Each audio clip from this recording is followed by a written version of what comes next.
Hey, this is the Poor Sports Podcast with Casey McLean and Alex Akita. I'm Casey McLean. I'm Alex Akita. Wow, we did it. Like first time out, we nailed it. One take. We're going to make live episodes of this podcast, by the way. We are. All over the Pacific Northwest, at least, Puget Sound area at least. We'll keep narrowing the scope of where it could be. Ultimately, it's one place. I think Seattle is probably where we're gonna. There's a place in Seattle that we're gonna start out at. We'll see where it goes from there. We'll see. There's, maybe we'll come to a place near you. If you live somewhere else, you better fucking lobby for us, is what I'd say. I feel like we could be big in like Spanaway, maybe. Spanaway. I think Lakewood might have us. I feel like Colorado's going to, after this episode, Colorado wants us. They want us there. They badly want us there. We'll see about that. Anyway, this podcast is brought to you by Anchor. Anchor is where we host this podcast. You can record podcasts there. Download the Anchor app to get started, and that's what you have to say for this ad.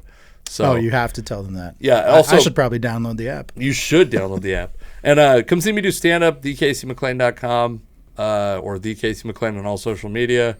I am Alex SSN on all social media. We're going to get... most social media. At some point, we'll get to the bottom of what the SSN's for. We'll go deep into the dark history of SSN. We may or may not. All right. Enjoy the podcast. We love you.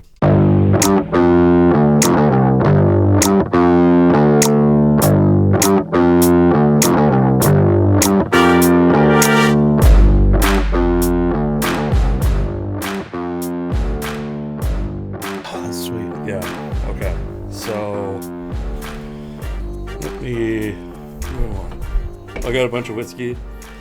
Yeah, I'll try some. Sure. Sweet. I'm gonna. Your choice. All right. We'll finish these beers and then I'll pour some whiskey. We'll... But let's start with this is a podcast. This is the first episode of what is now our podcast. It's unless true. We quit it, which is my way. Which happens. I mean, we've done ventures before. But we've never done one. We've crossed paths. Well, so I was thinking about this. We talked about doing a podcast before. Do you remember that? I do, yes. Okay. But it just didn't materialize. We came very close, like scheduling days to record. Yeah. And then I think you went through a breakup. Oh, yeah. And that I blocked out a lot. I blocked out a lot from that period in time. And now you're married to a different woman. You've got dogs. You have a house in Tacoma. You lived in Renton or something at the time? Or I did. I've moved everywhere, man. Now we live on opposite sides of Tacoma, you and I. Which is nice. Which I live in Northeast Tacoma. I live in literally lived, I'm not going to give away my whole neighborhood. I live very close to what is considered North Tacoma. Yeah. I technically live in Central Tacoma. It's crazy that, you're close enough to North Tacoma that people who are not familiar with the geography of this city would think North Tacoma and Northeast Tacoma are probably quite close. But what actually is Northeast Tacoma is just an annexed part of Federal Way. Yes. So you could not be, literally it took me, there's no traffic right now. It took me 20 minutes to get here. 20 minutes to go from North Tacoma to Northeast Tacoma. Yes, exactly. Or vice versa. Yes, it's a very weird, it's a weird area. Yeah. Yeah.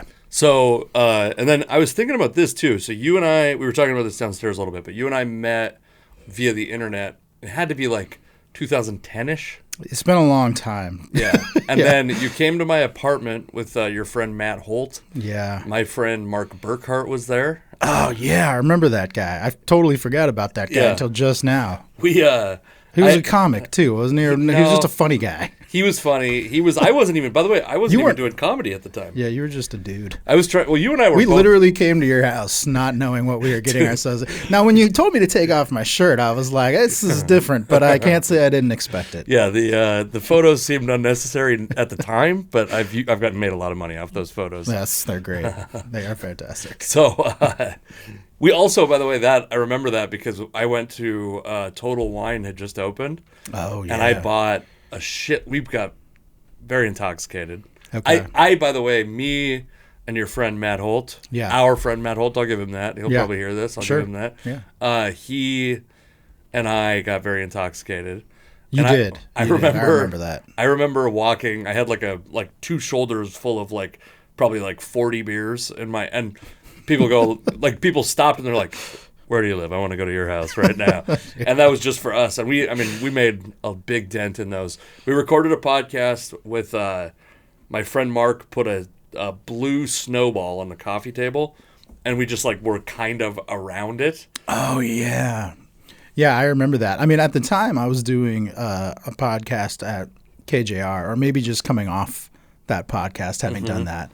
And that was the infancy of podcasts. That was before everyone had one. Yes. The last time we tried to like go down this road, it was kind of like, I feel like the height of podcasts. Yes. Although you could argue that now is the height of podcasts, and no one should probably listen to this, but here we are. Or be recording one, or have fucking 2 cameras set up in a It's cheaper than therapy, man. That's fair. That's fair.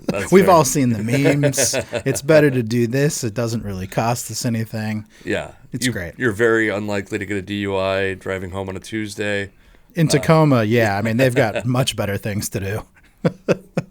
Boy, by the way, I've been experiencing... I have this joke right now that I have the Nextdoor app, and it should be called Gunshots or Fireworks. Oh, yeah. I was talking about this...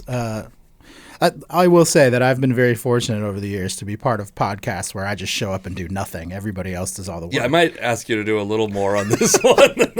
At the very least, I can maybe do some promotion. Yeah. But otherwise, I'm more or less useless. But on another podcast, we were just talking about the Nextdoor app.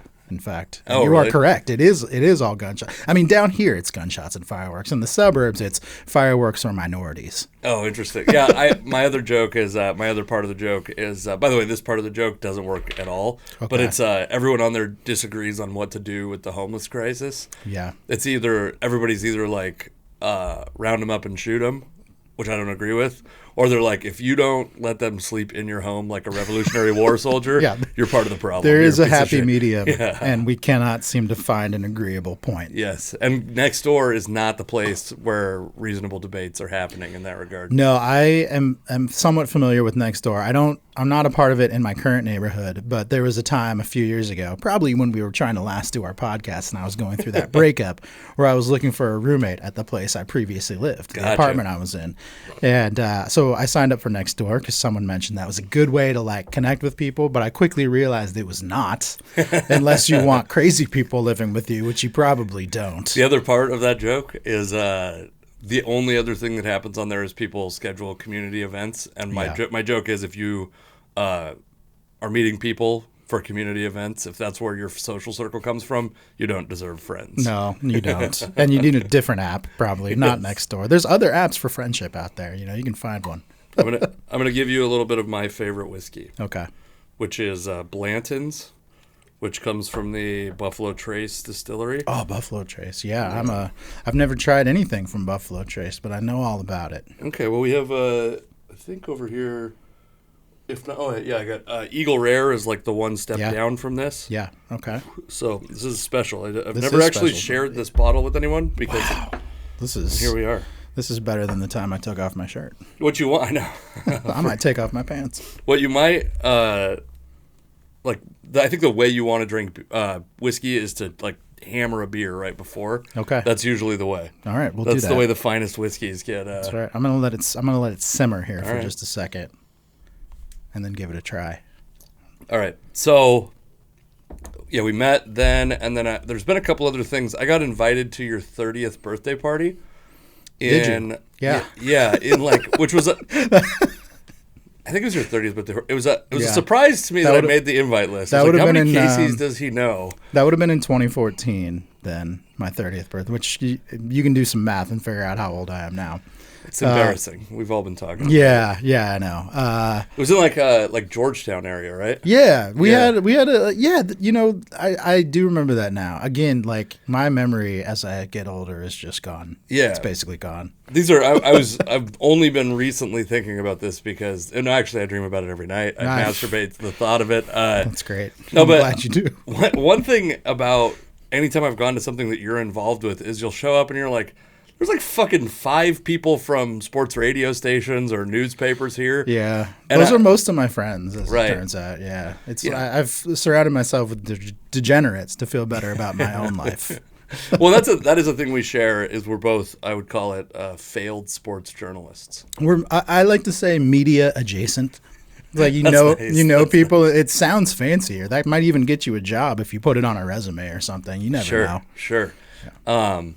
So anyway, that's why we're doing a sports podcast, as we both have had aspirations to be sports journalists at one point, and haven't pursued it any further. But you've thrived. You've thrived as a comic. I think that's important. That's important. It's important to point out because I feel like it gives this podcast some weight. Like if you like. By the way, I'm doing a lot to give this podcast some weight. Okay, we both are. I mean, that's what you do at this point. That's generous of you to say. No, it's important because I don't think anyone would tune in to hear me. But on the off chance that they did, they need to know that you're legitimate. Yeah, I'm a good comic. That's important. You're a good comic. Yeah, that's. And like you said, when we like first got together, you hadn't even like been through that phase of your life yet. Yeah, so we did a podcast. You did another podcast of mine called the Off Speed Podcast. I'll be honest, I could not keep up with. Every time you asked me to come do a podcast with you, just like sit down, and it wasn't like I was joining it permanently. It was just a sit down. It was a different one every single time. Oh, dude, I'm in double digits. There's no doubt about that. Like, it's definitely double digits. This one's gonna stick. This one's gonna stick. Yeah, this is the one. It's 15th times the charm, I think. I think that's what it is. Yep. I did a podcast with John Ryan.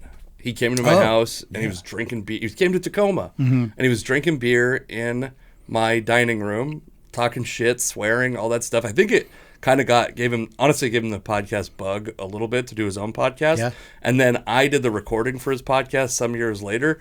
And that episode I did a recording of a live podcast at Tacoma Comedy Club, never came out. Wow. I was watching it going like, what part of this would the Seahawks let him release? I was like, oh, it turns out none of it. Not a single part of it. But he came to my house, and I actually edited out of that podcast because I had my first open mic scheduled that like next week. Sure. And I edited out because I didn't want people that listen to our podcast to show up to the open mic and watch me bomb and then never listen to the podcast again. Yeah. We talked because his wife, John Ryan's wife, is a very good comedian named Sarah Colonna. Yeah. And so he's like comedy adjacent in the way that you're media adjacent. She once bought me drinks because I was media adjacent. It wasn't because of me. It was I was hanging out with my media friends. And fun. They're very nice. Like Sarah and John are like two of the nicest people. Yeah. Like anyone who's like cross paths with them will talk about how nice they are.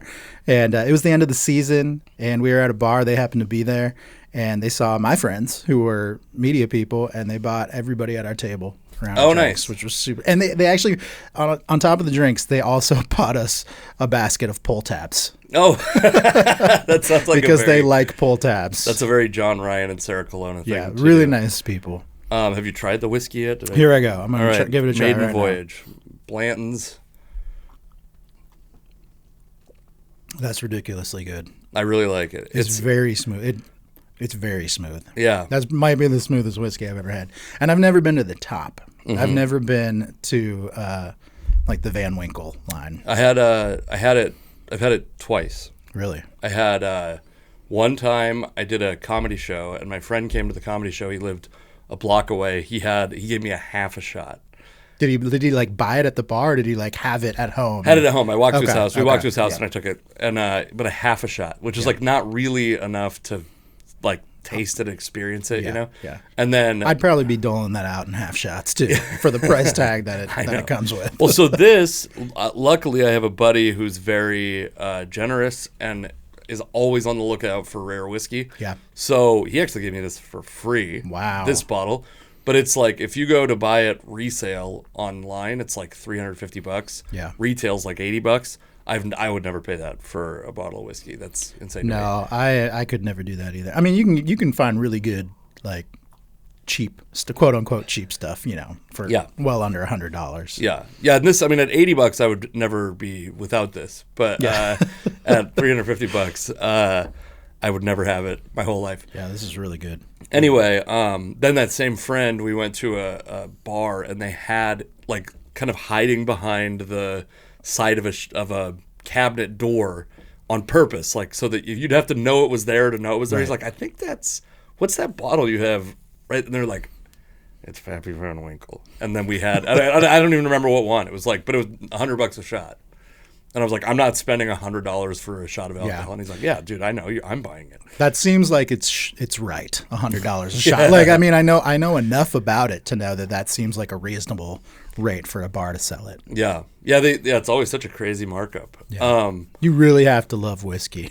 I mean, to be spending $100 a shot. I know. I will say I spent $200 on a bottle to give to that friend because he gave me, God, I mean, like 500. I went over to his house and he just had a bunch of duplicates of stuff. And he's like, here, and he gave me like $500 or $700 worth of whiskey. And I was like, well, I got it. Now I have to fucking buy him. Yeah, of course. And then he had texted me. He's like, I bought you this whiskey because it was available and I bought 2 of them so you could have one of them. And I'm like, okay. That's a good friend. Yeah, I know. Friend. I brought you nothing by contrast. You piece of shit. Well, there's a bunch of things we're going to talk about. Right now, we're kind of on LeBron watch. We are on LeBron watch. Because LeBron, as we're recording this, he's playing the game where he will likely break the scoring record. So he could have a bad second half. We don't know. That's true. He did have 20 at the half. Is that what they said? Yeah, he needs 16 to break the record. Yeah, and which is crazy. It also feels like because you and I kind of similar age, have a similar experience with the Sonics. It's also, by the way, the only time I've ever hosted a podcast where you and I think, have the exact same sports fandom. Like, to the team, I think I like the Cubs. I don't suspect you like the Cubs. I am apathetic. Sure, I don't care. Sure.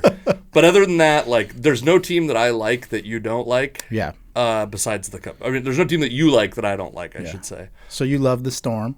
Hey, Breanna Stewart left. That's also I noticed that was list. on your It's sheet. on I was list. like, yeah, that's cool. I mean, we can talk about the Storm. I mean, no, what I really want to talk about is that what I noticed is that nobody was like, okay, Breanna Stewart, like top 5 WNBA player.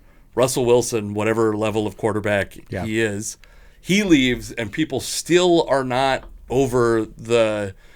Not only is he failing, but they're just not over it. People aren't over it. It's like, we're going to talk about it. By the way, I added some topics. We're talking about it today. Nice. And Breanna Stewart left, and they're like, good for her. She needed to get the best deal for her. And I'm like, oh, that's fucking...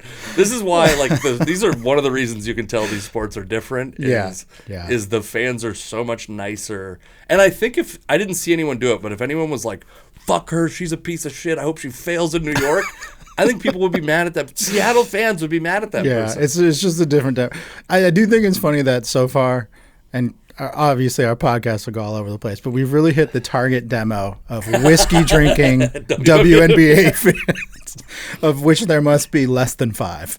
And and then, so we also have, I want to talk about the Pro Bowl a little bit because there was the first year where they like basically didn't have the Pro Bowl. Sure. Well, they couldn't have done one in the pandemic year, I imagine, but I actually don't know. I don't think so. I don't know. I very rarely pay attention to the Pro Bowl, which is a good thing. This is why we should talk about it. It's we're the least informed people in the world. It's the worst sports takes that anyone can give. Yes. And the last Pro Bowl I watched closely was when Chris Warren briefly held the Pro Bowl rushing record. So it's when Chris Warren was a good running back. It's been like 25 years-ish. Yes. Yeah. And then the last thing on our list, we have a couple other things. One of them is there's a change in golf, and you have I think we should close on the one that you have at the top of the list, which is the testicular trauma happening in basketball. The basketball nut punching epidemic. Yeah. Yeah. It happened all on the same day, in fact. Multiple nut punches. It's a shame. And I guess Tom Brady retired. That's another thing on the list that is somehow. Tom Brady. Did you see his picture? Did you see the picture he took the other day? Okay. Yes. First off, yes. Yes. Hold on. I want to play the video real quick of him, his retirement speech. Okay. And then I want to talk about that picture also because I have some other thoughts. We'll see. This is going to work differently at some point, but come on, Tom. I have a. Retiring for good.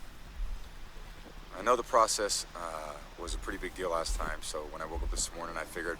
All right, so he's in like South Florida, I think. Won't be long-winded. Oh right, I heard about this. I haven't seen the video, but I heard about. Emotional retirement. He's just like walking along a beach.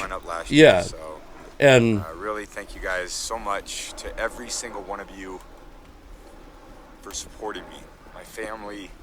is he gonna cry? What a loser! He almost broke. My competitors.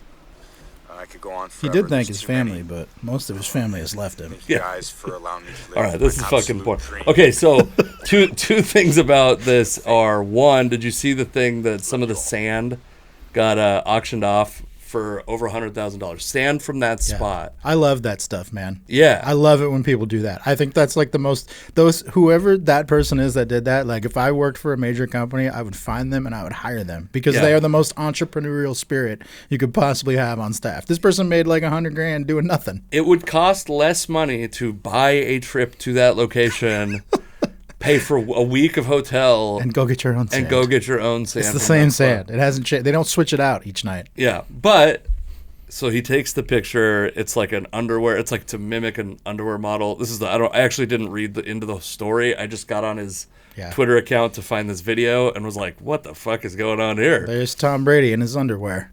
So Tom Brady is 57 years old and still like, who is a more attractive quarterback right now? It's a short list, even though he's 45 years old, right? It's like probably Jimmy Garoppolo.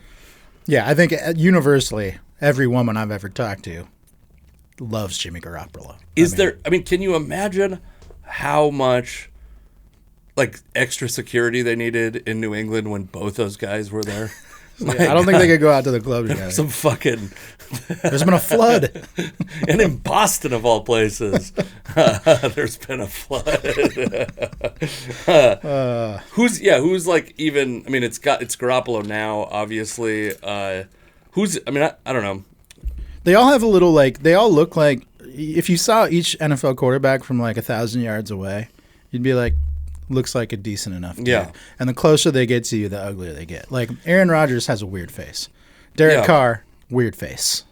Joe Burrow has like Macaulay Culkin face. People do like Joe Burrow. But do they like Joe Burrow? Again, what you're saying is if Tom Brady was a fucking barista, he's getting laid every fucking night. If Probably. Jimmy Garoppolo is a fucking waiter at Applebee's, he's banging fucking he's killing it at divorcees Applebee's. constantly. He's right? doing great at Applebee's. If Joe Burrow's working at Applebee's, he's addicted to drugs and he's washing dishes. He definitely looks like he could find his way into a drug habit. But he's tall, and tall always wins. Yes. Well, this is the thing all those guys have is they get to take their shirt off. Yeah. At We some can't point. do that. Yeah, if we did that, it's harassment. If they do that, it's hot. Yes, exactly. It's a real double standard. I think that somebody should be on this. Somebody should be fighting for us. There's more beer here, by the way. I love that. The thing I liked about the Tom Brady photo most of all, which is really the only thing because most of it sucked, but it is funny that as this guy's worth, I don't know, $500 million. He was married to a supermodel. He's one of the most famous people in the entire world. Yeah. And he's still out there having to post thirst traps to try and get women. That's how it goes. He's single adjacent at this point. He's very single. He's clearly working. He was dating like a 25. By the way, did you see that Leonardo DiCaprio took a brief acquaintanceship with like a 28-year-old hag? Leo has a problem. In that, I think Leo's got a solution. If we're being honest, I don't know how he's dating like a 21-year-old now. That's the deal. 19. Oh my god! I will say this. I don't know. What are your conversations like? That's all I want to know. That's just what I want to know. I mean, I don't know. Leo's doesn't seem like a super fun guy to hang. He doesn't seem like a fun hang either. You know what I mean? No. He seems like, I know he's not a method actor, but he seems like he'd be a method actor type. Like, he's always in actor mode. Especially, I mean, I actually do think I heard a thing that like when he was on the set of Django Unchained, he was like a little method, and they were basically that is the wrong set to be method on. Dude. And obviously, he wasn't like going around screaming the N-word at people, but they were like he like refused to be nice to Jamie Foxx.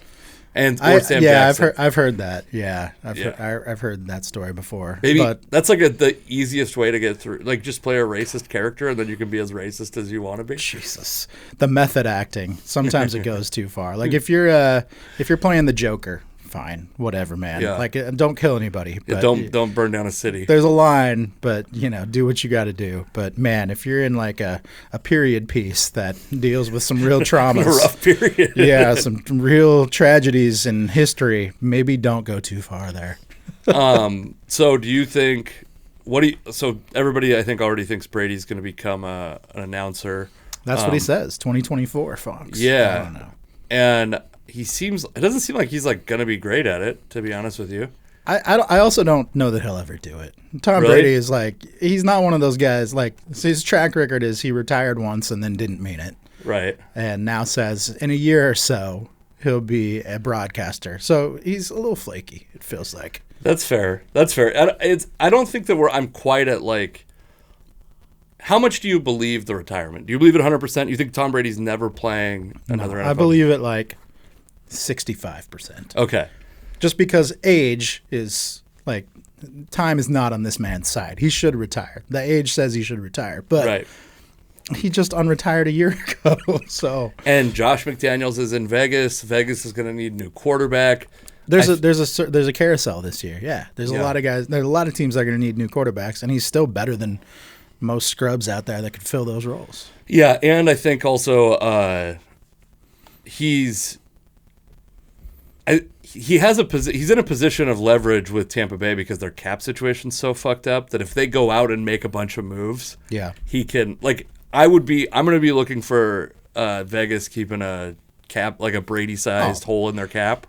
I mean, you've already seen it's been like 2 days of retirement, and this man is already bored. I mean, if you're at home, you wake up and you're like, I don't know what I'm going to do today. The first thing I should do, though, is post this picture of myself in my underwear to the millions of people that follow me. Like, he has nothing to do. This I man saw has your nothing Twitter to do. account this morning. It's exactly that. You did the same thing. That's what I do every You were day. so bored. This man's already like, and then this retirement video, it's like he's already transitioning into influencer life. And I feel like influencers in general are kind of bored. Like, they have nothing else to do. Yeah. And this man clearly doesn't need money. So it's all about desire for him. And what does he like to do most of all? He likes to play football. Yeah. Is he he's got to be the most attractive. Who's the most attractive announcer? It's got to be him, obviously. boy. Who's next? Mark though? Sanchez, maybe. Oh, Sanchez is pretty good. Brady Quinn's an announcer, too. I put Romo ahead of Quinn as far as announcing goes. Really? Romo? Sorry, as far as attractiveness goes. Yeah. Romo's a little goofy looking. I don't know. He's aged. He's aged a lot. He's the only guy that broadcasting aged him. Brady. Like, playing didn't do it. His but the voice broadcast- got crazy. Like, his voice sounds like he's been working in a coal mine for 47 years. He's been having a rough go lately. That's what I hear. I haven't noticed that. Everyone's like, sometimes I feel like Joe Buck gets shit on constantly, and I'm like, he's fine. Like, what do you expect out of this People guy? hate announcers. They just hate, especially national announcers. If it's your guy, if it's your local guy, you like him. Dude, But- even Kevin Calabro, when he would go call playoff games, Sonics are in the playoffs, right? And he's calling national games because that's the way it works. Yeah.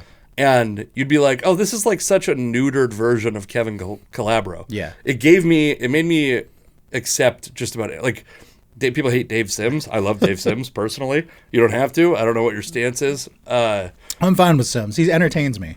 Yeah, I think he's, by the way, like a tremendous broadcaster.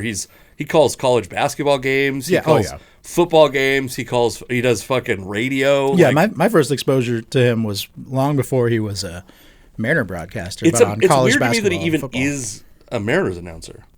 It is now. It's kind of worn off. No, For I me. like it. For I me, love it's it. worn off. The It's been a weirdness long or enough, the No, just it's been so long that he's been a Mariner broadcaster. I think of him that. But I agree. When he first came to town, it was weird. It was like, oh man, I've heard this guy call so many important college basketball games. Yeah.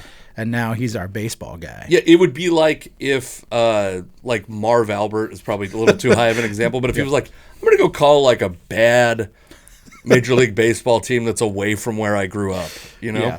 Yeah, that's exactly what it is like. But no, I think in general, man, like people just really don't like broadcasters. And the only ones I don't mind most of them, but the ones that do bug me are the ones that just say inane shit. Sure. Like they're saying the words with the cadence and the tenor that you're supposed to as a broadcaster. Yeah. But it's insanity. It doesn't make any sense whatsoever. And you listen to, like, once you start actually listening to them, you're like, this is crazy. This person's crazy. I'm doing a quick LeBron check. 28 points. So he is 8 points away. 8 points away. We'll keep it up for now, or we'll bounce back and forth. But 28 points. At that point, we'll either just stop recording. I guess we'll just probably cut it out and just have it play on here. But yeah. Anyway, yeah. I mean, I think the dude did a radio show. Dave Sims did a radio show with Mike Krzyzewski for like years. Yeah, he was just like co-host. Yeah, that sort of thing. Yeah. That's like, to me, that's like, I mean, and it doesn't even matter. I know people, Krzyzewski's been good for so long, and he's just been old my whole fucking life that I don't have it in me to be like, to hate him. You know what I mean? Like, and he was loyal to Duke. He stayed at Duke forever. He did, like, the USA basketball stuff was, like, pretty cool. And I didn't even know people really hated Krzyzewski. I know they hate Duke. But I didn't know they hated him specifically, and then I heard this thing about how he like favors rich kids, basically. Like he only wants rich. They all every kids. Yeah, every college basketball coach has a type. You know? Sure. And usually it's like the wrong type. It's like it just doesn't fit. You know, like first of all, you shouldn't have a type, right? Like you should just be recruiting the best talent. Yes. But once they like start to like, and you see it. I always think of it that way with Gonzaga, even though that's not really the case anymore. Like they've expanded, but it's just they always have a type. Did Corey Maggette play at Duke? He did. That was one where you were like, this guy can't shoot. And then the Sonics drafted him. Yes. And then they traded him for Horace Grant. But I remember when they drafted him for like those 5 minutes before the trade happened, because there's always those few minutes where you're like, I don't know why the Sonics took this guy. Mm-hmm. I was very excited because at the time I thought Duke was awesome. You know, as a teenager. Now I don't like them so much. Well, you don't like them like on some moral shit, or you don't like them? No, just because they're like the evil empire of basketball. Just because they're so good. Yeah, they're like the Yankees of basketball. They're easy to hate. I mean, they're hateable. Do you find yourself? I find myself as an adult caring less about like hating dynasties. Like I don't like Bill Belichick. I respect for sure. Yeah, I mean, It's just the easy punchline. Duke's an easy punchline. The Lakers, the Yankees, the Cowboys, those teams that like everybody in the world from all parts of the globe love for reasons unknown. You know, like it's like when you ask them why. Like if you ask us why we like Seattle teams, it's very easy because we're from here. But yes, and we suffered for that. Right. Well, there is some like tribalism, right? Like if you've been through the scars and the battles of your team, you feel like you are just slightly elevated above the average fan who jumps on the bandwagon.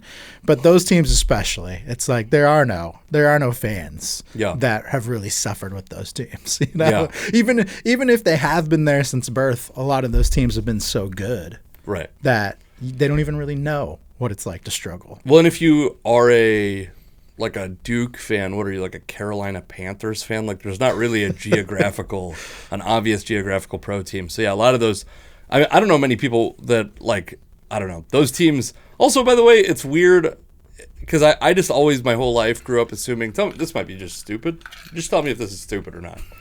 I always just assumed that Duke was in like Connecticut or something like that. Maybe I judged it off of like the composition of the rich kid thing. Yeah.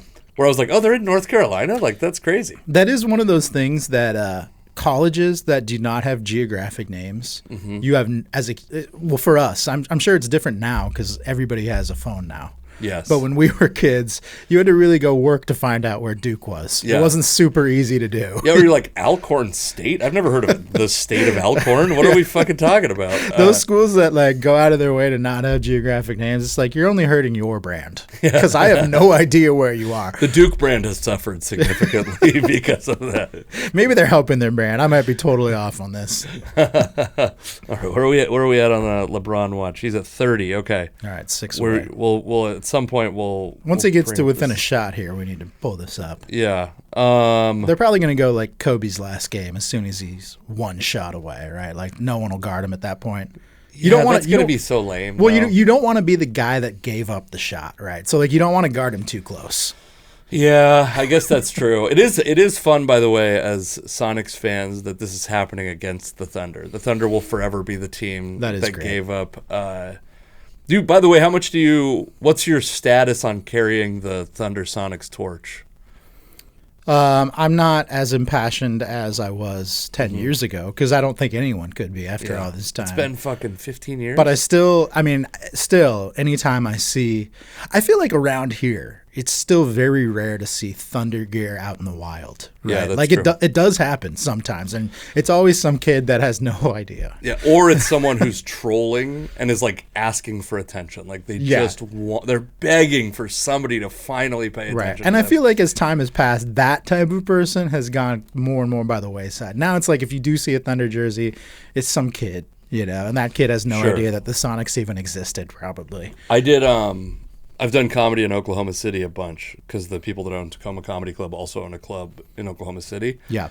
And it's very funny to walk around there because when I see a Thunder jersey in Seattle or around Seattle, it's very triggering. Where you're like, oh yeah, you're like, fuck this piece of shit. It's always like a Durant jersey too. Yeah. It's like he hasn't been there in forever. Yeah, and then you go there and you're like, oh, this isn't that crazy. This is your team. And it's all they got too. So I'm sure I'm sure when you're there, it's everywhere because what else do they have? Yeah, it's pretty brutal. Like even the airport, you'll see a bunch of stuff, and I'm like, I get it. Like I'm not mad at the people of Oklahoma City at all anymore. I do like to talk shit almost every time I go there, but I'm not actually mad at the people of Oklahoma City. Yeah. There's no remaining players that played in Seattle. Yeah. I think Nick Collison He was finally part of the retired lot. at some point. Finally, but he still like even owned a house in Seattle for a long time. Durant had He a probably house in lives Seattle. here back again. He might, he might. Yeah. It is kind of crazy how some of these guys, like the whole Legion of Boom, or like a big chunk of them, just stayed in Seattle. Jay Buhner stayed in Seattle. People like it here. I think part of it is like it's just diverse here. Like I remember KJ Wright. I remember hearing him talk about like when he came here from Mississippi State after he got drafted by the Seahawks. It was the first time he had seen more than just white and black people. Right? Okay, yeah. Like that in and of itself has to be like somewhat of a culture shock. Not in a bad way. It's just different, right? Like if all you've ever seen are like two different ethnicities for the most part, and you come here, it's like we have everybody. So you probably instantly feel like you fit in to some degree. Like there has to be, if you come from a place that's only two different ethnicities, it's like there's got to be somewhat of a divide, right? Like, so there has to be some precedence every time you walk into a room of how people will feel about you. But here that doesn't really happen, man. Like people ask me, like I've gone to very white parts of the country and they ask me what I am. So that's how I know I live in a very friendly place, because no one ever asked me that here. Yeah, they think it secretly, and they don't say it out loud. Do like everybody else. Keep it to yourself and talk about it behind my back. I'm gonna shit on Seattle briefly. One thing that bugs me about the idea that Seattle is so like diverse and welcoming is that I have a friend that's here. He lives here now. He's from Detroit. And I was like, there's like the black neighborhood in Seattle. And he's like, there's no black neighborhood in Seattle. My friend is black. Not anymore. Yeah, no. Well, there is. It's shrinking. But that's true. It's one area. Yeah. Seattle is way more segregated than a lot of southern cities that we look down our nose at. You know what I mean? There's this, when I was a kid, my dad grew up in the Central District in Seattle. And so he would always take us into the Central District. I don't know if he just wanted to like expose us to like different cultures or what it was. But we'd go there all the time. And a few weeks back, I was at this place in it's on Rainier Ave in Seattle, and it's in like Columbia City area. It's this place that does these amazing donuts only a couple days a week called the Flower Box. It's about as a good white. name for it's about as white as you can get in Seattle these days. It's just there's a crowd of, and that's a very white place to get as white as you can get. It's all these influencer types outside waiting in a line to get these donuts as soon as they open at 10 a.m. And I'm part of this line with my wife. She wanted to go there, and we're all standing outside, alongside Rainier Avenue, and this African American woman goes driving past, rolls down her window, and she's like, "Hey, what are y'all doing out there? Is there a concert? It's 10 a.m. And so, a couple people shout back, "No, it's donuts." And I was like embarrassed. I was embarrassed for my city at that point. Oh man, that's funny. I mean, we have that going on in Tacoma like crazy. I have a couple jokes about it. Like there's like one barbershop in Hilltop that's really hanging on, and then you're like, it's like literally being encroached upon by like craft cocktail bar. Here's a craft pizza place. Here's a craft beer. It's craft bar. Everything. Here's fucking craft coffee. Like the Anyways, it's a lot. I think we have LeBron's at 34. So we gotta turn it on. Gotta turn it on. Pull it up. What? All right. It's going to be through your headphones, actually. So Okay. I got it. you're going to wipe the sweat off your brow? Your bright light that is shining on me has made me so warm. And I'm warm to begin with. All right. We could talk about it. Did he just score? Was that That it? was 36. Or 34, I mean. Oh, okay. That was the 34th point. He had to earn that one a little bit to the cup. Yeah. Defended. What do you... Let's just bet on it for the sake of it. Maybe I'll pull the audio of the game and video of the game out of this. Because it will eventually switch to the video. I have the video of the game on there. Do you think are we in the paint, out of the paint? I think LeBron's going to the cup. Because Yeah. I think he knows, no one going to foul you. You gotta put... I mean, a dunk would be iconic. Yeah. But an uncontested dunk would be less iconic. Imagine if it's just like a 15-foot bank shot. That'd be sweet. I would like that. I'd like to see him because he has a post game that's been underrated in my... Like, if he posted up at, like, 15 feet and put a bank shot in, I would like that. Taking the timeout, the commercial right here. Like, if you're in the Lakers huddle right now, like, there's only one play. There's only, like, everyone has to get the ball to LeBron here. Yeah. I think we actually aren't. That'll be interesting. I wonder what the... Oh, here we go. 2 points away. And this is in LA. Just like the Kobe game. It's in LA, so of course these fans get to see it all. Yeah. This Shea Gilgeous-Alexander dude is, I think, going to be... He was in a trade that I was like, I think he's better than that trade, whatever he counted for in that trade. He is the Thunder's great hope, I've heard.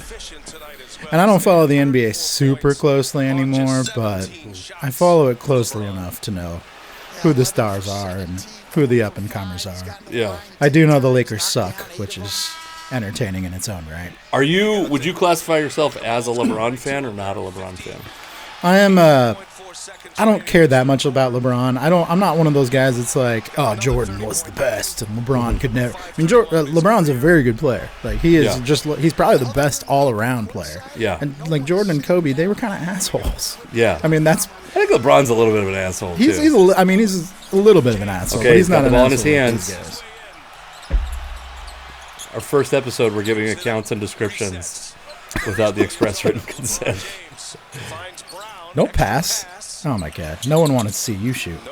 The other day I was watching the Lakers. Well, it wasn't the other day. It was like the beginning of the season. And at one point they had like 4 white guys on the floor. And I was like, what have the Lakers become? And they weren't like 70s? good. It's not like Luka Doncic is out there. It's 4 white guys who played 4 years in college at colleges you've never heard of. American white guys? Yeah. Ew. Yeah, the worst kind of NBA player. You're just going to post them up every time. You know, you just got to shoot it at some point, man. They might defend you. He did it. Oh, he did it. He did it. It was a fadeaway, It was like 15-footer. It was a pretty nice. That was kind of like it was like an homage to Kobe. Right? A little bit, That was yeah. like a Kobe shot. And now Kareem has to act like he is happy about this. One thing I'll say, and we'll get off of this briefly, is, and maybe this was true of Kobe and Jordan, but maybe not, is I feel like he, in a way that's both charming and annoying, is aware of and enjoys shit like this. Yeah. Where I think He understands the moment. Yeah, and Kobe and Michael Jordan, I feel like the Lakers are probably going to lose this game. They typically lose this year. Yeah. And so I think they'd be both like pissed that they were losing. Yeah. I mean, it's cool that they stopped it and they make a 900-year-old Kareem looks like he's got dementia there. Like, I know he's a very bright dude still, but he's like, is somebody going to come take me to the place I need to be? I don't understand why they don't have a handler for Kareem right now. He's just standing there on the needs court help, folks. looking around. He's just kind of looking around like, what do I do? LeBron's like, where the fuck is Kareem? LeBron has called like every other fan onto the court at this point, so Kareem's just getting lost. He's the tallest man there. You should be able to find him. Brawny out there. Brawny. Get a taste now, Brawny. It's the last time he'll be on an NBA floor. Somebody's going to have him on the just to have LeBron, a year of LeBron on their roster. It'll be like when Ken Griffey's brother got a shot with the Mariners. Or the other Antetokounmpo that's playing in the NBA right now. I think there might be 2 Antetokounmpos. There's multiple Antetokounmpos. Yeah, everyone wants to get a shot. There's 3 Antetokounmpos. It's like, you don't know, maybe one day they'll turn into Giannis. Maybe they just cook a lot of Greek food in the cafeteria. They're great to have around. Great teammates. I also feel like in Michael's day, they wouldn't have completely stopped play. Like, they would have had a thing, and then... Oh, my God. They're doing a special presentation over the PA for this. I think I don't want to watch this anymore. It's becoming too much. It's already too much. I mean, LeBron... There's a little bit of the, like... What is that? What was Kevin Garnett's thing? Like, nothing is impossible, but it was worse than that. Like, anything is possible. Anything is possible, yeah. Yeah, this is a lot for LeBron. All right, LeBron. We'll see how much of that makes it. And, yeah. Or what we... But so LeBron, let's talk about his legacy, because I view him as... I think you kind of put it... I think he's the best player ever. But I think that it doesn't matter. No, it doesn't matter. No. Because Kobe was amazing. Michael Jordan was amazing. Michael Jordan, by the way, is like... When you... Watching those... the COVID documentary, the Last Dance. The Last Dance, yeah. That got us through. Yeah. Thanks, Michael. Yes. Thanks for that propaganda piece. That was appointment viewing for like 6 straight weeks, because what else did we have to do? I know. I remember it was, dude, yeah. I got my wife to watch it. That's me too. My wife watched it. But your wife likes sports. She likes sports, but I don't think she liked it that much. It's just we had nothing to do. I remember we were watching it and because there was the family-friendly version and then the uncensored version, which also thank you, Michael, for that. And we were like, which one should we watch in front of our daughter? And then we're like, it's the pandemic. We're watching horrific shit in front of her already. Michael Jordan swearing is not going to be the thing that puts us over the edge and turns her into a serial killer. Okay, it might be 8 seasons of Law and Order SVU that make her a serial killer. It's not going to be Michael Jordan and Scottie Pippen swearing. It was just some words. That's all. That's really all it came down to. Yeah. So what I really realized more than ever then. Oh yeah, I gotta get you some of this whiskey here. This is Eagle Rare, which is in the same. I'm excited. I've never tried that either. So here we go. It's also Buffalo Trace. It's in the same, like, I don't think it's the same mash bill, but it's, so I believe Blanton says the same mash bill as Pappy. Okay. And then this is the same as the Buffalo Trace, like, proper or whatever. I could be wrong on both those things, by the way, but. Also very good. Yeah. This is a little easier to find. It was impossible for a while. You can actually find this. It's like I've heard that's $40. Yeah, I've heard that's a little easier. Yeah. It's called Eagle Rare. It's a little more common for some reason. If we ever do get a sponsorship, our first one will be like a whiskey company. That would be great. Yeah. Montucky Cold Snacks is who I'd love to get. That would be very fun. That'd to be have cool. a Montucky. Do they even brew? Is this like? Do they brew their own stuff, or is they this do. like? Okay, so they're not owned by one of the conglomerates that has Not seemingly yet. bought up. There's types. a whole bunch of beers that are like just Pabst Blue Ribbon. Like Right. Rainier is Rainier, just PBR. PBR, Lone Star in Texas is just PBR. It's There's very like disappointing. if you go look and you're like it's 4.4% alcohol. It's a light lager that costs under $1 a can. Yeah. That's PBR. Yeah, and they had Olympia for a while, but I think they stopped with Olympia. Interesting. Because a couple years ago, you could still go to the grocery store around here and buy Olympia in cans. But I remember reading something that I think that company that owned all those beers was like, we're going to cut some of these labels that just don't do as well regionally. Sure. So, what was that? Oh, Montucky Cold Snacks sponsors. My friend has some comedy shows in Montana. Yeah. And they sponsor this run of comedy shows. So I That's think pretty cool. These could be some friendly folks to what we're trying to do. Good here. hookups, I'm sure. Yeah. LeBron. Yeah. No, I get what you're saying about LeBron, though. Like, even if you think this is the thing about the people that think he is the best player. Like, there's too many people out there that are like real passionate about it. Sure. And you're right. It doesn't matter. It's like if Michael Jordan is like Nike and LeBron is like if Adidas created the greatest shoe ever. Sure. Like, yeah, we might agree that it's the greatest shoe ever, but no one gives a shit. We're still buying Nike. Yeah. It's also like, to me, it's like Babe Ruth. Like, Michael Jordan was Babe Ruth, where it was like he changed what a basketball player looked like. Sure. You know what I mean? Like, he was a guy that was his dimensions was playing tight end or fucking power forward 10 years before LeBron, that. you mean? You said Mike. I mean Mike. Oh, okay. This is back in I got you. In the 80s or 70s, Yeah. like a guy that size, Yeah. that's that weight. I mean, not early Mike, like not his early career, but like Yeah. the late portions of his career when he lifted weights on the documentary and got big. Like that Mike is a fucking power forward. You know what I mean? Yeah. And he wasn't an incredible shooter. So I do think he probably would have gotten some, like he played a little bit of shooting guard and had the ball in his hands more than he would have. Yeah. The guy you look at is like you watch Clyde Drexler's game, and then you watch. These are like. Well, that's what the Portland Trailblazers did, which is why they didn't draft Right, Michael Jordan. exactly. But you look at those guys, and you're like, this is like the fucking version 1.0, and here is version 2.0 of the exact same model, right? It's like we fucking went up a body style, and you're like, fuck, it's so advanced in comparison. Yeah, it'd be really interesting. Obviously, this is the type of things people talk about all the time, but it'd be interesting to see what would happen in today's game with Mike, because he'd be like shooting more threes, presumably. Yeah. He probably would have to like work on that a lot more, because that little 2-point jumper that he was, so fond of back in his day, that's just not a shot guys have that much anymore. It's the least valuable shot in basketball. Right. Now. It's considered low percentage. I mean, it was obviously high percentage for him, but in today's game, it's one of those things that's kind of been coached out of most of these players. So, well, I bet you if you were to see like a heat map of his shooting percentage, yeah, him going to the basket, which he was also incredible at, yeah, I bet you that was way more valuable than him shooting. He's known for this incredible mid-range game, which he did have. Yeah. But he also did he made a lot of like acrobatic shots, and just he was such a superior athlete to any other basketball player at the time. And that's, I think, what we remember. But I bet if you were to really like break down boring, unemotional view of what his scoring looked like, I bet he was more valuable inside than outside or mid-range also. Oh, I'm sure. Yeah. I mean, no one got to the hoop. I mean, people make the argument all the time, like, look at who LeBron is playing against versus look at who Michael Jordan was playing against. I mean, you can see it in the video footage from just that one documentary that you referenced. It's like he's going up against like 4 white stiffs. These guys are overmatched from the second Michael steps on the floor. It's he's like Babe Ruth. Yeah. He's the guy that changed basketball into the LeBron. It's like a hacky meme, but it's like Michael Jordan walked so LeBron could run. Like without Michael Jordan, LeBron's playing 4 or 5. Yeah, LeBron. I mean, he's like Karl Malone's size. Yes, but he has Michael Jordan's game in a lot of ways. Yeah.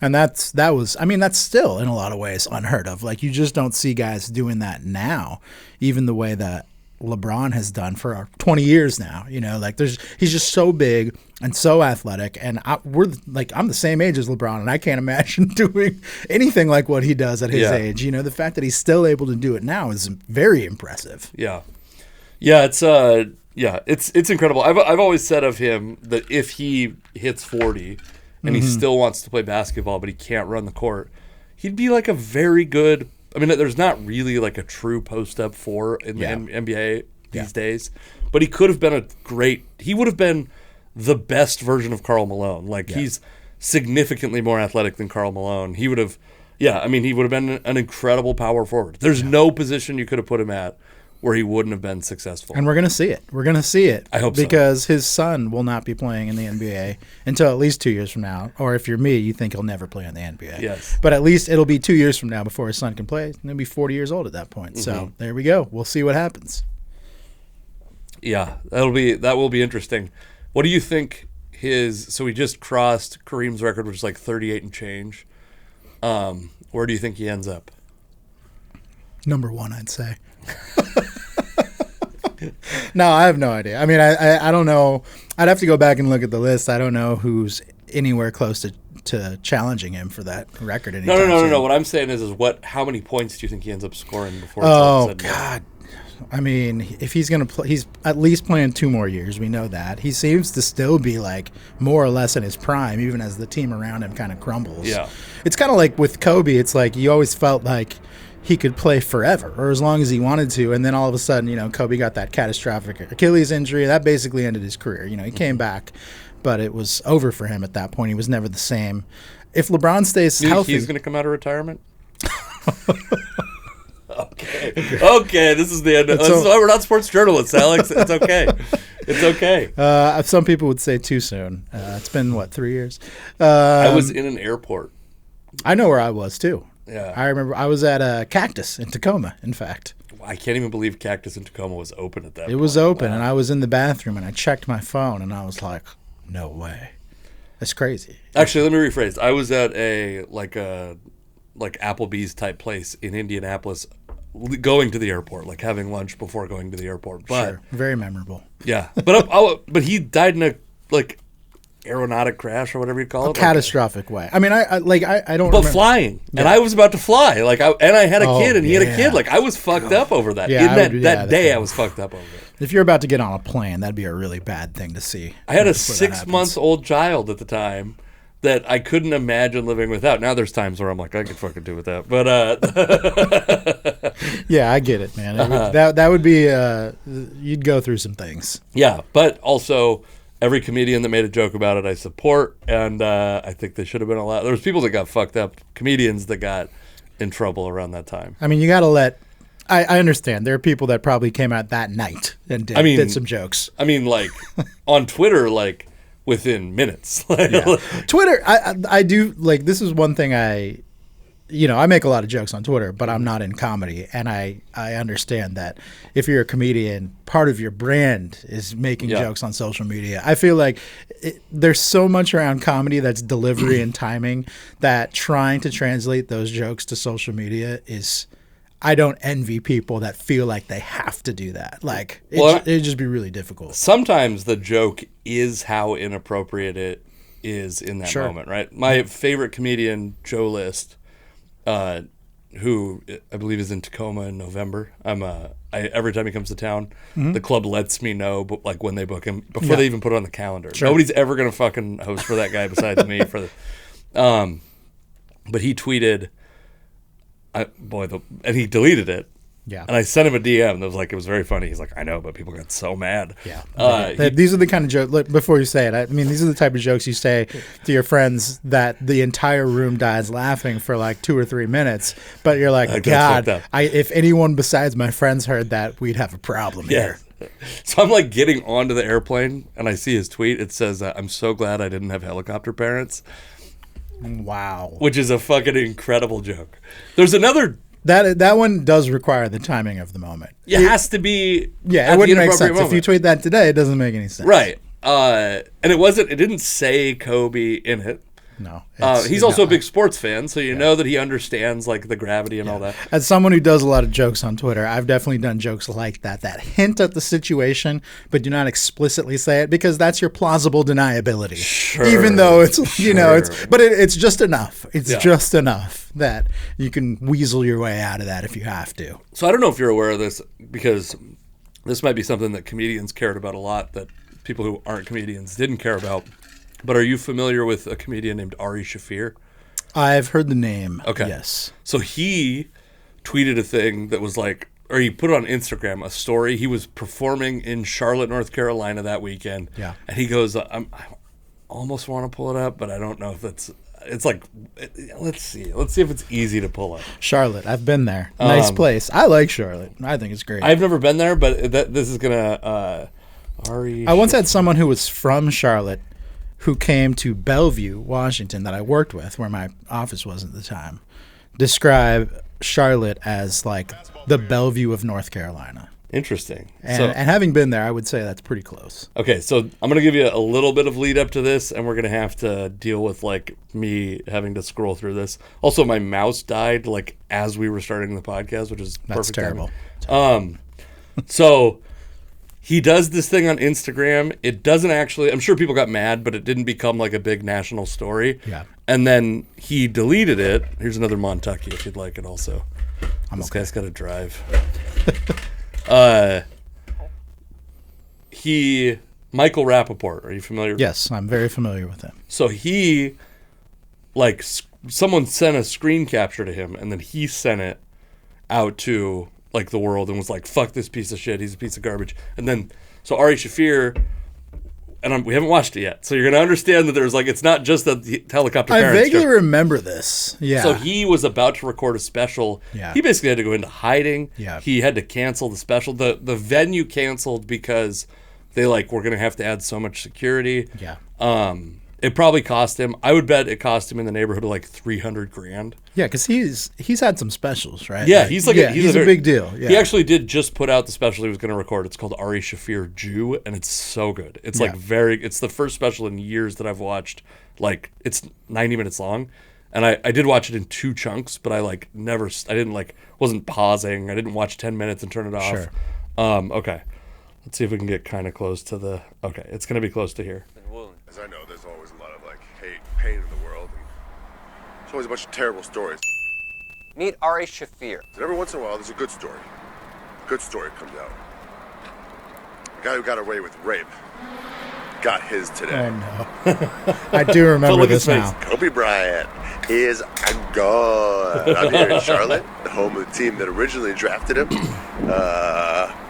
Maybe he wouldn't have raped that chick in Denver if he had stayed in Charlotte with the Hornets. Shafir with an upper... Okay, so yeah, roughly it goes down these... Yeah.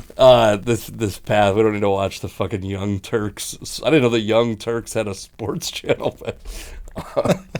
Yeah, I do remember this when it happened, and it was a big deal. And Rappaport is a guy that's like, he's pretty close to a lot of people in basketball. It feels like he was the sideline guy for Ice Cube's league, the Big Three. Like he seems to really like sports, and I know he's like a New York fan. So. And he's a big. He's trying desperately to be part of hip hop culture. It would seem he's been trying his whole life. It feels like, and he's like the whitest guy ever. So. I know it's he and he's doing comedy now, which is annoying because it's like, yes, I would work with him. I would feel bad about it, but I would, of course, I'd work with him. What are you? Rappaport, and he started out as like a stand-up comic way back, right? I think and maybe, and he acted obviously for a while, and he kind of does a little bit of everything. It feels like, but yeah, I remember that it was a big deal because it was essentially a guy who's a comedian calling out another comedian for a joke, and you it just doesn't have don't to be funny. Yeah, you don't do that. Patrice O'Neal, also dead. Yeah. A lot of good comics there. Yeah. I was saying also dead like Kobe. He had this great line that was like, good jokes and bad jokes come from the same place. You're just trying to be funny, and sometimes they flop. Sure. But like, good jokes and bad jokes come from the same place. Now, is it funny? I don't know. I think it's funny, but also like that dude, he did the same thing when Kenny Rogers died. He did the same thing when Tom Petty died. He loved Tom Petty. Yeah. It wasn't that he hated Tom Petty. He just was like, this fucking sanctimonious piece of shit. And then people get mad. Yeah. And that's why he thinks it's funny. He's like a troll, right? Yeah. Anyway, so why did we get there? I guess I just wanted to watch the video. I was pissed because Rappaport was like trying to be a comic and he fucked over another comic. Yeah. Which I hate. I'm very sympathetic towards comedy as a whole. And we've gone way down the rabbit hole at this point. It's fine. This is like why I don't want this to be a fucking. We're not Tony Kornheiser and Mike Wilbon. People are either very engrossed in this conversation or they turned this off a long time ago. Yeah. So we'll just keep speaking to you. The ones that are still here, we love you. That's the. But I think as a kid, I grew up and. Like when we went to Blockbuster, all we rented was comedies. Like some of the first, I think the first movie I remember renting at Blockbuster was like Naked Gun 1 or 2, or maybe both. Sure. And I didn't really know what they were, but they weren't rated R, so we could get them. And the covers looked funny, so we watched them. And that was like my introduction to comedy. And if you've ever seen Leslie Nielsen act, he's like a comedic genius. He's a slapstick expert. And so I think for kids, like slapstick works best. Like it's funny. It's funny to watch a guy get kicked in the balls. That is hilarious. Or like Home Alone. It's funny to watch a guy slip on micro machines and fall to the ground and hurt himself. Like that's, as a kid, you kind of start there and you build your way up. And of course, I get to college, and my first year in college, Chappelle's show is like the biggest thing on the planet, right? And it's like that type of comedy that introduces you to a whole new world of comedy that you never experienced before, because you hear that Chappelle was inspired by Richard Pryor. So you go back and you watch Richard Pryor stand up, and then you start exploring that whole world. And like, so for me, like in a lot of ways, I've taken a lot of those things and applied it to the stupid shit that I put on Twitter. You know, like those are the people who taught me how to be funny in some ways. And I'm just funny enough that people who have podcasts that may or may not make it will invite me to join them and do nothing but sit here and talk. Yeah. So, I mean, I'm the same way. I watched the first breasts I saw on a TV screen were not from a porn or some like erotic scene in a rated R movie. It was Airplane. Yeah. The Airplane, a classic. Yeah. Okay. Let's as we transition out of for whatever reason we got to fucking Ari Shafir. Can we watch? I just want to watch a little bit of this with you. Did you watch Pro Bowl Dodgeball? No. Okay. So I'm with you, by the way. We talked about this earlier.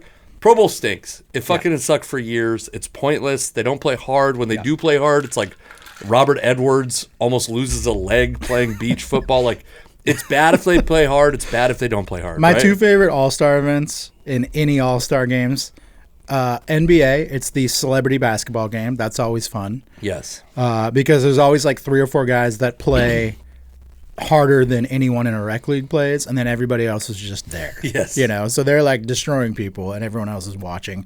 And then the other one is the celebrity softball game at the MLB All-Star game. Same thing as the basketball one. It's like you have a couple people that are like way too good to be there, and then everybody else is just like trying their best and not to break a sweat. It's like watching pitchers hit, Yes. except these guys are funny. You know what I mean? Like, it's pitchers aren't funny. These guys are funny. Yeah. So the Pro Bowl had a bunch of events this year. I watched this. I didn't watch there was like a flag football game. I didn't watch that. Which actually, by the way, like, I'm on board with flag football. Yeah, Geno Smith is the MVP. Sure. Every year, maybe. They did a long drive contest, which was fun to watch. Because Okay. you watch, like, it's literally guys who are like, the guy that won is like a DB for San Diego that's got, maybe it was Marlon Humphreys. He's like, yeah, I have a club membership at whatever this, like, prestigious country club. Yeah. And he hit a ball like 325. And then one guy, like, it's his first time swinging a club. He goes, I watch YouTube videos on the way here, so I think I pretty much have it down. And, like, his long drive went like 4.5 yards directly sideways. Like, I mean, I think it is entertaining. Like, it's great. it is entertainment to watch that stuff. Like the actual games, the actual All-Star games are usually very boring. Home run derby, 3-point contest, dunk contest. Yeah. Are better than anything the NFL is doing. They're better than any. And now, though, I will say dodgeball. We'll watch a snippet of it. Okay. I will watch the very end because it was so. Time now for our first game of epic Pro Bowl dodgeball. It was. The horn has blown, so that means they're shrinking the playing field, making it harder, guys. So this is. I'll pause it briefly. So Myles Garrett gets at the end of this. The way they're playing is. Normally when you play dodgeball, like in school, if you throw it at someone and you hit them, they're out. If someone catches a ball, someone else gets to come back in. Yeah. That's not the case in this. If you throw it at them and it hits them, they're out. If you throw it at them and they catch it, you're out. But nobody ever gets to come back in because it would be like time consuming. Yeah, it'd be going on forever now. Yeah. These guys can actually throw and catch. So they also have which I've never had this in dodgeball. Maybe you've experienced different dodgeball than me. They have out of bounds lines. And if you go out of bounds, you're out also. Yeah, I've never seen that. Yeah, so Myles Garrett, he's mad right here because he went out of bounds. Sauce Gardner's campaigning there. What happened? But so now it's one-on-one where this is the end of it. Just like in the movie Dodgeball. It's a one-on-one.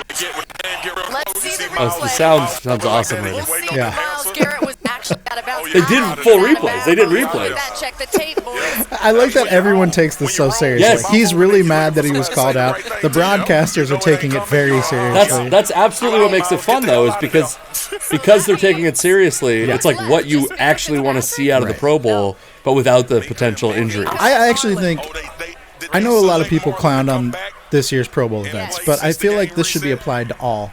Yes, this is All-Star way games. more fun. Because I feel like in the other sports, they like try to make up games. Like no one cares about the skills challenge in basketball. No one cares about that. I don't care about your skills. You're all skilled. We know that.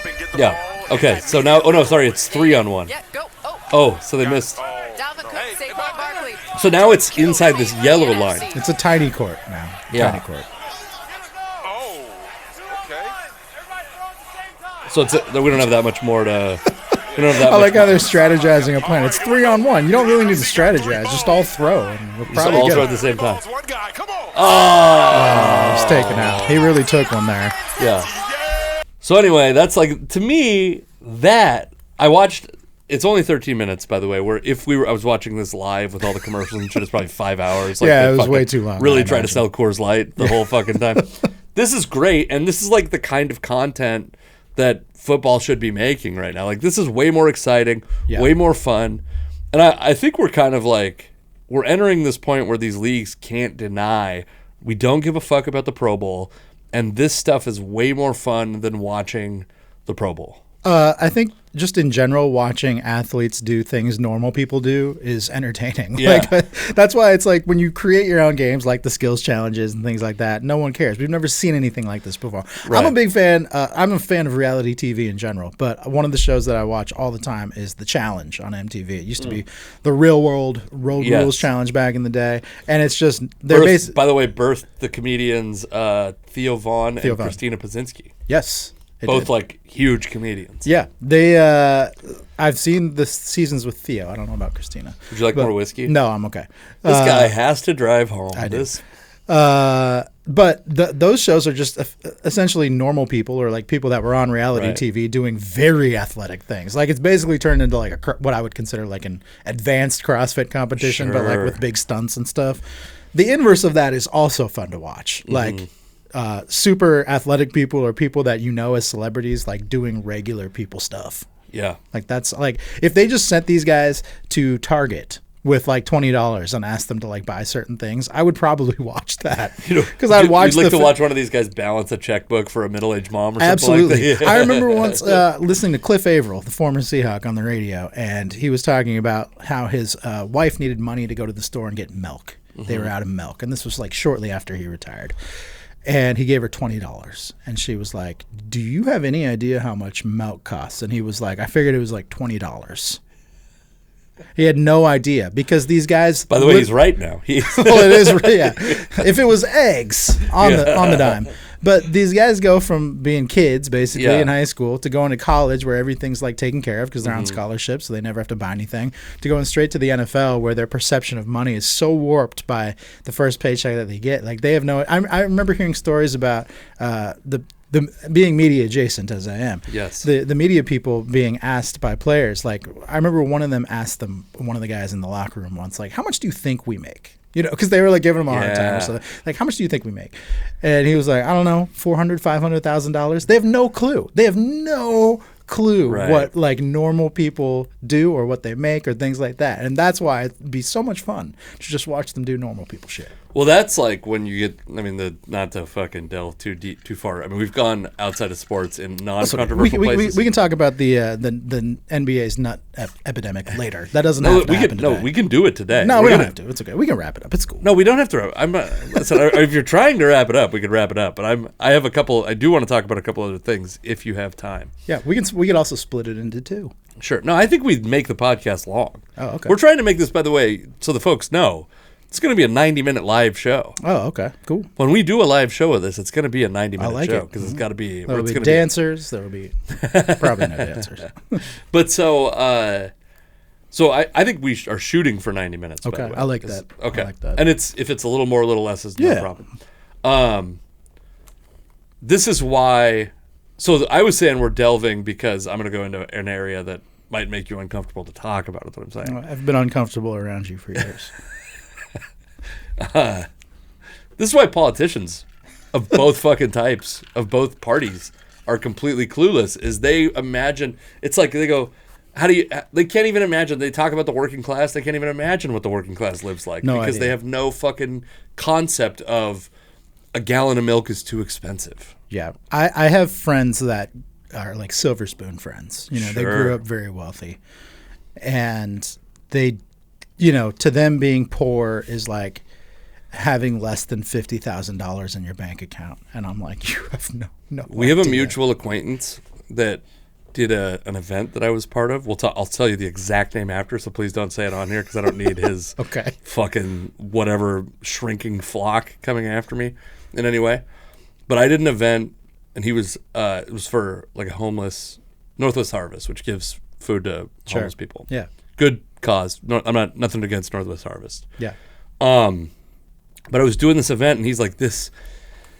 There's like a bunch of the fucking just like truly the fan base that went to this event was like, I was like, oh, this is who's reading this fucking blog. It's like a sad bunch of people. And he's like, this charity means so much to me because I was homeless for a while. And then I like kind of dug into that, you know, aspiring sports journalist. And it turns out he had basically like gotten in a fight with his parents and ran away for 2 days, and that's what counted as homeless. And there's probably guesses in your mind, and I'm not even trying to. Once you told me to not say it, I was like, I'm going to go as far away. My mind's going to go on a journey, and it'll come back when the time is right. And maybe one day we'll say it on the podcast after this guy hopefully commits suicide after hearing this. But Jesus. Anyway, there's there are people like that where you're like, your perception of what, like, you hate the middle class so much. The politicians do. I think people like you're talking about, and like this guy I'm talking about, and like the Cliff Avrils of the world are just oblivious. They live in their own world. Right. In the same way that it's like, I don't know what designer clothes are, is because I've never had a reason to care what designer clothes are, right? Like, I have brewery t-shirts and baseball hats. It's the disconnect is just like, it's hard to fathom at times. And you just, it's just, until you're around it, like, you just don't understand. It's like, hold on, like, you're not poor. Yes. Oh, yeah. People that talk about, like, oh, I'm so poor. And it's like, oh, because, like, you had to ask your parents to pay your rent this month. Yeah. Like, the past podcast co-host of mine would talk about being poor, and then he moved, and his parents paid his rent the whole time he was in that city. That's nice. And it was like, oh, you're not broke. You're fucking on an art scholarship, basically. You're lazy, maybe. Yeah. Okay, I want to talk about, so you have a bunch of media, you're a media adjacent, so I did talk to you about this, and I will get this if you need it, a buzzer that's like, I'm uncomfortable with talking about this. Like, please don't go down this road. Could have done another politics thing, you didn't have the buzzer. So, a thing that you might hold a little more sacred, Russell Wilson left Seattle, went to the Denver Broncos. Yes. Brought with him a personal quarterback coach. Jake Heaps, who was a former 710 ESPN radio host. He was, yeah. I had no connection with them, so. A former backup quarterback in training camp for the Seattle Seahawks. A former top recruit if, by the way, I did figure it out, if Jake Heaps had gone to UW and had started early in his career, I think from Jake Locker through Jake Hayner. Or Jacob Eason. I think through Jacob Eason, it would have been all Jakes or Jacobs. He broke the streak. We could have done something. That piece of shit broke the streak. It was fucking Nick Montana and him conspired to break the streak. But I also have one day we'll get into this. This isn't the day for it, but I have a conspiracy theory that Matt Tuiasosopo ruined 2 sports institutions in Washington State by being drafted by the Mariners. It's true. So Jake Heaps goes to Denver. Russell Wilson struggles. Russell Wilson got like the full star treatment. Yeah. In Denver. In a way, by the way, that I don't even think is that crazy. I think if you're Denver, like, if the option is have him or Drew Lock, and you know what you know at the time, have Russell Wilson. Do what it takes to get Russell Wilson. I mean, at the time, we thought it was like a bad trade for the Seahawks. We didn't think they were getting enough in return. I mean, it was people talk, like, the revisionist history on that trade, which is less than a year old at this, or roughly a year old. By the way, I was in Fort Collins, Colorado when it happened. You remember where you were? I don't remember where I was. Well, I only remember because I was around exclusively Broncos fans. That's true. Like, they were like, Russell Wilson's, Yeah, I mean, I remember talking to a few Broncos fans after that, and they were ecstatic. And, yeah, I mean, Seattle fans were lampooning that trade because Drew Lock was a punchline. And frankly, he hasn't done anything to change that. He seems like a nice enough guy, though. But he raps well on the sidelines. I think he's got, like, I mean, to me, there's the, like, preseason, you'd have been like Geno Smith, Drew Lock. Like, I don't know, I probably favor Drew Lock. Oh, I think a lot of people did. Yeah, because he was the guy with potential. You already know what Geno Smith is. Well, you thought you did. Yeah. But, I mean, at the time, people were making fun of that trade. They thought the Seahawks didn't get enough. They thought they could have gotten more for Russell Wilson. Turns out they pulled off a heist and no one knew it. And Russ is just like, I mean, I think like me, a lot of Seahawks fans probably took a lot of joy in watching him struggle this year. And I never really liked Russ's personality and his brand. Like he doesn't even seem like a human being. He's got the same politician thing that I was talking about with politicians. Yeah. Which is like, I don't trust that he's got any concept of anything that's going on in the world. Like, to put out. So the Mr. Unlimited video was pretty cringy in Seattle. Yeah. But did you see the Subway commercial? Oh, yeah. Yeah. The Subway commercial just got, made fun of so much. It was... The Mr. Unlimited thing was uncomfortable. I had to turn off the Subway commercial. I was like, I can't... These have to be, this has to be the blooper reel. It's like an episode of The Office, man. It's like, at times, you're like... But he's Michael Scott, not Jim. No, he is. He is. You know what I mean? I mean, I think it was funny, He's Dwight. Yeah. At some points, he's Dwight. He is. He's Dwight without the endearing. Unironic Dwight. Yeah. No, he really he's just one of those guys that has no. I mean, I remember seeing somebody's story shortly after he got to Denver. It was one of the Denver media guys. Russell's first time walking into the building, the practice facility in Denver, and he's walking with his own personal bodyguards or entourage or whatever you would call it, and this media guy just simply says hi to Russ, and one of the guys in Russ's entourage pushes him away and tells him not right now or something like that. And it's just in that moment, everything's changed, right? Everything's changed. This is not a human being anymore. This is like an entity, an institution. Yeah, exactly. But what annoys me, I will say, and this is like a thing that makes me hate sports journalism, is after he left, there were so many stories. Yeah, it's like, when we found out Marvin Harrison was a murderer, it was like, oh yeah, he also choked out this towel boy. And you're like, well, why didn't you just say that shit then? No, he's choking out a towel boy and we just keep our fucking mouth shut? Yeah. We could have seen some signs. We might not have gone to his car wash, you know what I mean? I totally get that. With Russ, it's like, why were these stories suppressed? And by the way, it's the same reason why, CNN fucking journalists don't, or Fox journalists don't report critically on their party of choice. Yeah. It's because they don't want to lose access. And it sucks. No, that's sucks. That's exactly what it is in sports. I mean, there's a lot of greasing the wheel that has to go on. I think behind the scenes, a guy like Russell Wilson is maybe tough to deal with when he's in Seattle. But when he's in Seattle, you can't. Why would you go out of your way to point that out if it means that you're going to be blackballed from being able to go to practice? Which you go, with the NFL, you're at their practice facility every day as a reporter. Every day, more or less. I mean, they have 1 or 2 rest days, but when they're practicing, you're there. So if you say something that's extremely critical of the face of the franchise, chances are your life is going to be made exceptionally harder. But once he's gone. At that point, but it becomes much easier to do. That's the Oscar Wilde, I think, is the quote. It's like journalism is writing what they don't want you to, or printing what they don't want you to print. Everything else is public relations. Yeah, and that's a lot of PR.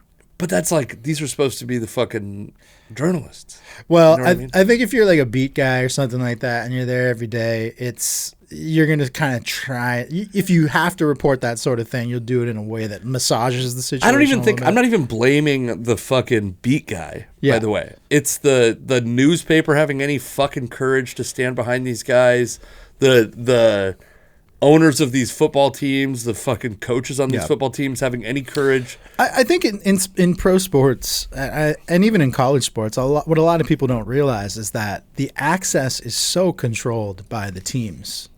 Themselves, that no news, if a newspaper reports something and is not incredibly thorough on it and can back up literally every single claim that they have, they're going to be in a whole lot of trouble with that entity, with that team or that institution that they're covering. So it becomes one of those situations where it's like, okay, Russell Wilson's an asshole, but it's not like he didn't hurt anybody, so there's no reason to report. If he hurt somebody, if Russell Wilson goes out and beats somebody up, you're going to report that. Of course you're going to report that. But if Russell Wilson is just an asshole to his teammates and they don't like him, it's really tough to put that together in a meaningful way. And the other thing that's you don't really realize about a locker room around these teams is that they really do keep things close to the vest. It's the mafia. Yeah, it really is. I mean, they even what they tell. It's like when people get really mad at Jerry DiPoto, right? Because of the things he says publicly. I'm like, he's not telling you the truth. You understand that, right? Like, he doesn't believe every word that's coming out of his mouth. He is telling you what he has to tell you from like a PR marketing standpoint to get by.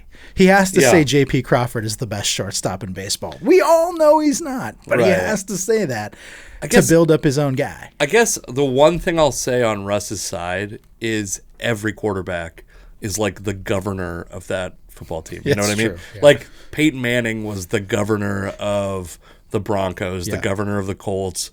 Tom Brady is the very attractive. He's the Gavin Newsom of whatever team he's on. You know what I mean? He's like the these dudes are like, they have to be politicians. They have to be politicians. And if you're a quarterback, I mean, in a lot of ways, you are primed for that at a very early age. Probably in these days, like when you're a freshman in high school, because you already have like those little high school media outlets coming to cover you. Sure. The recruiting types that want to show up and talk to you. And so someone somewhere is training you on how to talk to people. Like, I can't imagine being 15 and having to feel like you have to say all the right things. I would never have been able to do that. And so by the time they get to be 25-year-old quarterbacks in the NFL, they've been doing this for 10 years. They're pros at this I'm 36 and I don't want to say all the right things. You know what I mean? Like, and I feel like I could deal with it better than I could have then. But actually, I don't even know if that's true. I think I'm a little more rebellious than I was at 17 years old. You're aging fast, apparently. You're getting a little senile.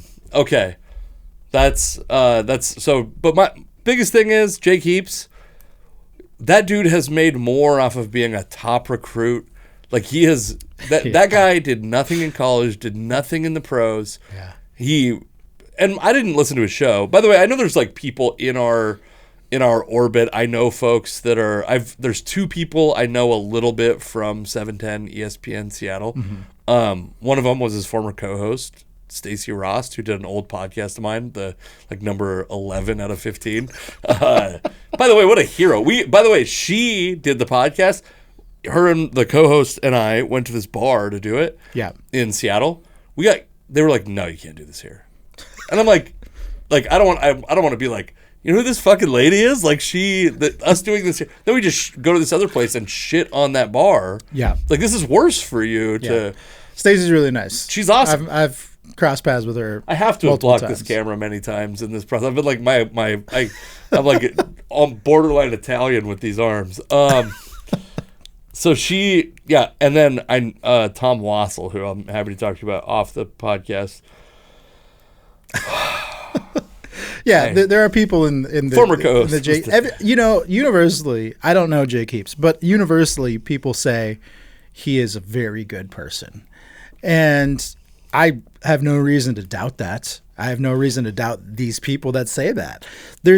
I think, just in general, in anything that we do, it's very hard to separate good person from good at what they do. Sure. It's very hard to do. If you like somebody, you're going to always give them the benefit of the doubt in what they do. And it can be tough to do. Like, maybe he's not a good quarterback coach, or maybe he's just a victim of circumstance, which is that the circumstance. But my point is like, even to get put in the role of being that quarterback coach, you're like, this dude has done nothing. He fucking, and he's done stuff, but everything he's done, you're like, this all kind of, it's like that dude that traded the paperclip up to fucking owning a home or something like that. Like, this guy was like just a Mormon dude who was like a very good high school quarterback who became a disappointment. By the way, one thing I want to do as a future segment is there's an all-pro team. I want because you know sports well enough, and you're one of few people I know that would be able to do this, I think. An all like disappointing team. Like, these are guys who I thought were going to be fucking Hall of Famers. I thought they were going to be Hall of Famers. Yeah. And I mean, like, in football, I want to go down, like obviously Aaron Curry is going to be a Seahawks example, but I want, like, I'm not talking just Seahawks examples. Like, for me, David Terrell, I was like, that dude's going to be the best receiver in the history of football. Yeah, there's a lot of guys like that. Sure. Yeah, for sure. But Jake Heaps, incredible high school quarterback, best recruit in the country, basically. Yeah. Ends up at BYU, ends up at where he ended up everywhere. I think he finished at Kansas, and then in between he was at Miami. It's rare that you see a guy go to 3 Power 5 schools. Like, usually there's like Dixie State in the middle. It's rare that you see a Mormon in Miami, I suspect. I imagine that was a culture shock for him, especially since he relocated back here after the fact. Yeah. Anyway, yeah, it's funny. So Sean Payton comes in. He's the new Broncos head coach, and he's like, they were like, "Are you gonna let Russell Wilson?" Basically, it's like the jig is up. Yeah. Russell Wilson, no more office in the fucking no more. Yeah. No more. Like Tom Brady had his There's a new sheriff in town. Yeah, but this is like kind of what caused Tom Brady some friction with the Patriots. Was his personal coach. Yeah, his personal coach, and I think that we're kind of like, but the problem is Russell Wilson's in year 2. Yeah, and Russell Wilson's not Tom Brady. I mean, Russell Wilson basically got the Tom Brady treatment without having ever earned it. I mean, to some degree he earned it, certainly, but Tom Brady had a legacy that really allowed him to get away with that stuff. And in a lot of ways, I mean, Tom Brady, most people say he was a pretty good teammate. Like, they liked him. He took less money with his contracts to, like, make the team around him better. I'm not saying guys should go do that and make as much as you can, but it certainly gave him the benefit of the doubt with the people around him. Russell has done nothing to earn the benefit of the doubt from his teammates or coaches. Like, he just hasn't done that. Yeah, I get that. I'm with you on the, like, Tom Brady. He did that. That doesn't mean that that's bad for some people in the NFL, right? Like, for him to take less money is bad for his fellow the Players Association probably hates it. His agents probably aren't thrilled. Of course. I mean, I think they're probably cashing some checks on the back end that are worth a little more. But yeah, okay. So the last thing we want to talk about is the nutshot epidemic in basketball. So this is how bad Pac-12 basketball is. I can't find. You sent 2 links. One is the Donovan Mitchell thing, which I have video of that ready to go. Dylan Brooks and punching one guy. But this is how bad. So I haven't watched Pac-12 basketball this year because no one cares. Sure, I understand. I tweet about it enough to know that no one gives a shit. The least interacted of my tweets are when I'm watching a Husky basketball game. So, but also like the Pac-12 network. It's not on YouTube TV. Yeah, it's stupid. You got to have Fubo, and I had Fubo to watch the Mariners last year. What I discovered is that I'm paying a lot of money to watch a couple Mariners games a month because a lot of days you're traveling. As a comic, I'm fucking out at a bar making. You'd be better off having MLB TV because you're out of town so often. You could literally just watch it wherever you're at, or watch the game the next day on replay. Whatever. Yeah. I did have a point where my sister sent me a text. She's like, "Hey, you have like 140 Mariners games on the DVR, and it says it's full. Am I okay to delete some of these?" I'm like, delete them all. We're okay. Okay, so I couldn't find video of the Huskies player. No, it doesn't exist as far as I know. He got suspended. But does it not exist? Was that game not televised anywhere? No, it was televised. I just don't think anyone cares to go back and find the specific play for which... I combed Twitter. I was trying to find anything. Yeah. UW shooting guard Cole Bajema, who no one should know his name, gets suspended for sack tapping a guy as he's coming off a screen. So basically, a UCLA player setting a screen. As Bajema is fighting his way through the screen, apparently he decides he's going to take a gratuitous shot at this man's private parts. Gotcha. So, I haven't seen any video of it either, but apparently somebody saw enough video to be convinced that this man should not play refs, a game. Can you fucking release this? In the game, release the footage. In the game, nothing happened. In the game, he was not penalized in any way. He was just business as usual. Interesting pronunciation on penalized. I'm curious to know, like, what prompted this. Like, did the guy who got hit in the nuts finally be like, yeah, that kind of hurt? Yeah. Okay, so let's feel good. Let's watch this Donovan Mitchell one because the Dylan Brooks Donovan Mitchell one is much more egregious. Much more. I mean, this is a full-on. So it's like a layup. Donovan Mitchell throws the ball at him, which is fucked up, but he throws it after he gets punched. I would probably at this point, by the way, in real time, you can't see the nut shot. I can see it. I saw it. Well, it's subtle. Dylan Brooks is on the ground. I don't think if you watch this the first time in real time, I don't think you can see that. I agree. If you know what you're looking for. Now that you know it's there. Yes. So they'll eventually show a replay. It turns into a melee. But Dylan Brooks is on the ground, and he decides he's going to throw his arm up and strike Donovan Mitchell's. We're going to see a replay testicles. very soon. Come on now. So, I'm going to have a couple questions after this for sure. I just thought it was fascinating that both these nut shots happened on the same night. One in college, Okay, one in the here we NBA. go. Well, it's going to take some time to sort out, but you can see it was It was Oh, so subtle. you barely even see it there because, There's a guy blocking, yeah. Out of the way, Evan Mobley. I would say this is, okay. I would like to see it at like full, oh, here we go. Much better angle. Okay. It's like a karate move almost. He was so subtle about it. Mid-roll, he just throws his hand up. Yes. So my and question, contacts the junk. do you think, what's your percentage? You were 65% Tom Brady's retired. Yeah. What is your percentage that this was an intentional Oh, nut shot? 110. I mean, You believe for sure? No one's arm goes up as they're falling to the ground. That Okay. doesn't happen. Okay. Dylan Brooks is kind of a dirty player. Gotcha. Okay.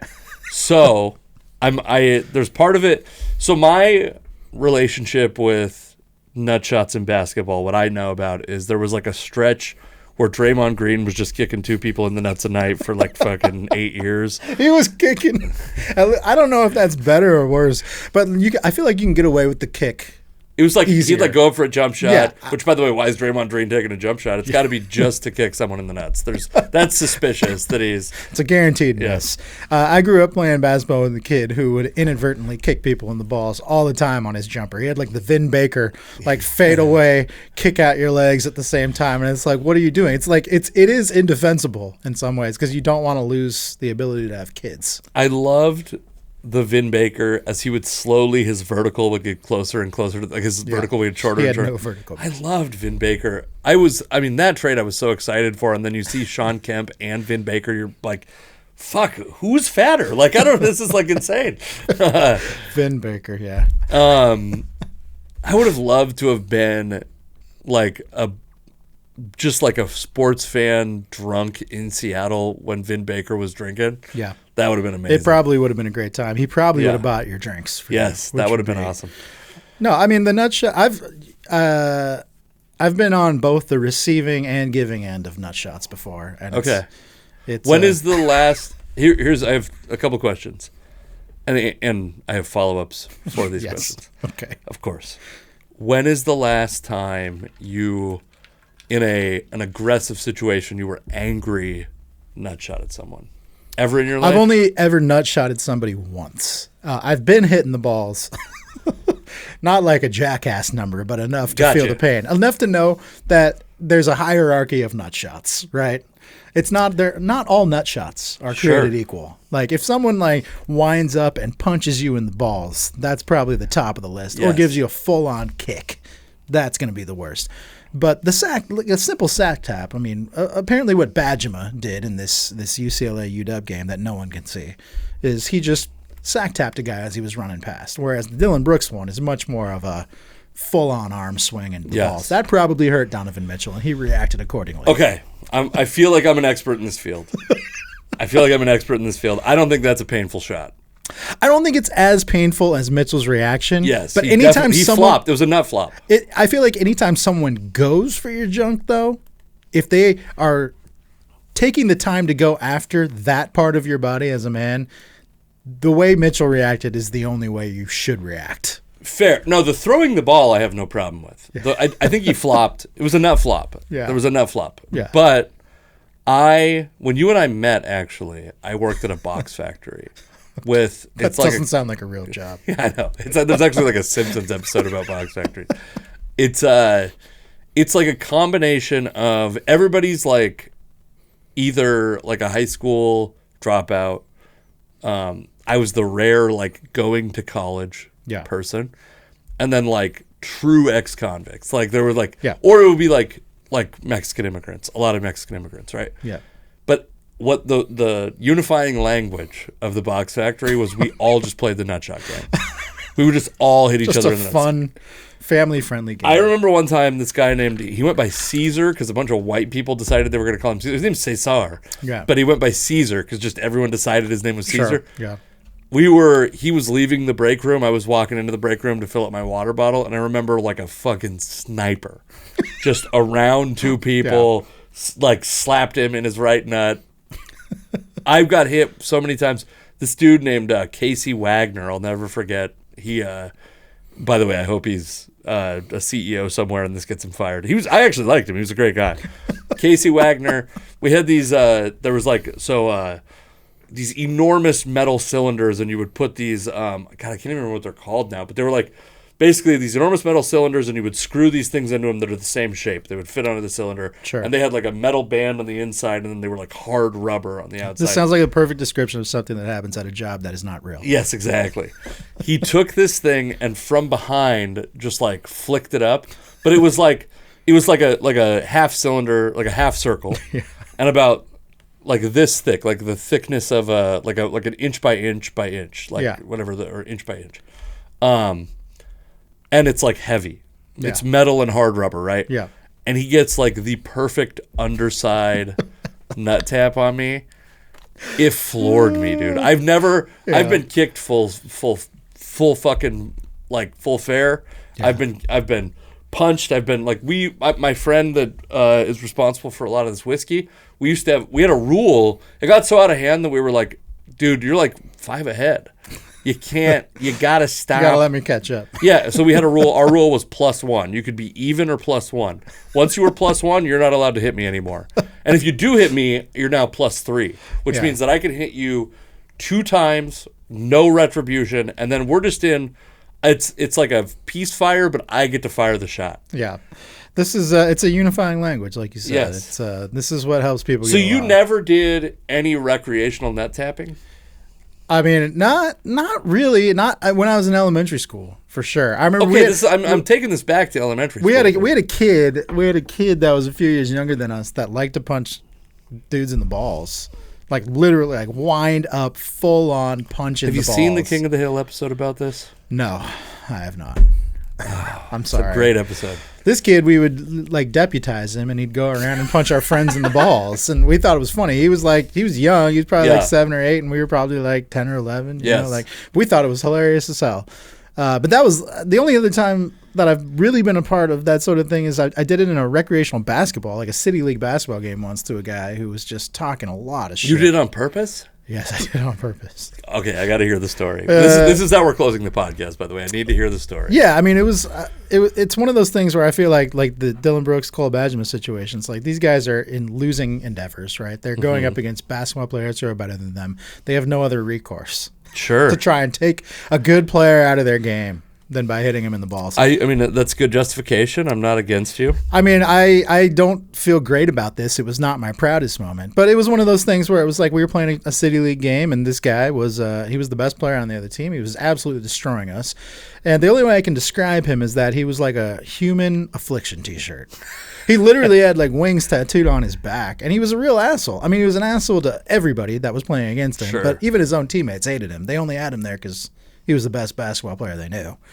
And he was just talking a lot and wouldn't stop talking. And at one point, something else is going on the other side of the court. The refs aren't looking, and I'm talking back to him. And I reached down and I gave him a tap. I was like, this can go one of two ways. Either we're going to start a brawl, we're evenly matched, so whatever, that'll be fine.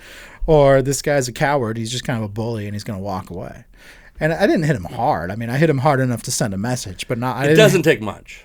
Exactly. If you hit the balls, it doesn't take a whole lot. Yes. I hit him hard enough to send a message, but not hard enough to like do any damage. And he left. He literally quit the game. He took his jersey off. He said, "I'm not going to do this anymore," and he walked out. Wow. And at that point, I was like, I don't know if I've lost or won. It's like when someone says they're not mad at you, they're just disappointed. That's kind of how the reaction was. But also, like, we did win the game, so. Wow. I guess it worked. You were Dennis Rodman. I basically, yeah. I mean, this was in my 20s, but like I said, that was 15 years ago. I mean, in theory, it could have been. Yeah, it was probably more like 10, though. Yeah, that's true.